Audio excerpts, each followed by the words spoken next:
আওয়ামী লীগ আজকে মুক্তিযোদ্ধার নামে যে সমস্ত কাজ করতেছে, মুক্তিযোদ্ধার চেতনার নামে যে কাজ করতেছে, হত্যা হবে মুক্তিযোদ্ধার চেতনার নামে, ধর্ষণ হবে মুক্তিযোদ্ধার চেতনার নামে, বাংলাদেশের টাকা লুটপাট হবে মুক্তিযোদ্ধার চেতনার নামে, আজকে বিচার বিভাগকে ধ্বংস করবে মুক্তিযোদ্ধার চেতনার নামে, আজকে মেডিকেলকে ধ্বংস করবে মুক্তিযোদ্ধার চেতনার নামে, আজকে শিক্ষাঙ্গকে ধ্বংস করবে মুক্তিযোদ্ধার চেতনার নামে, আজকে জনগণের অধিকার থেকে বঞ্চিত করবে মুক্তিযোদ্ধার চেতনার নামে। এটা হতে পারে না, হতে দেয়া যায় না।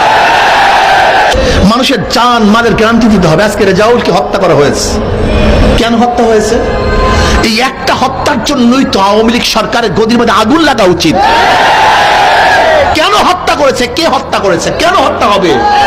মানুষের নিরাপত্তা, জান মালের নিরাপত্তা যেই সরকার দিতে পারে না, বাংলাদেশের জনগণ সেই সরকারকে চায় না। আপনার প্রস্তুত হন, কঠিন আন্দোলন আসতেছে।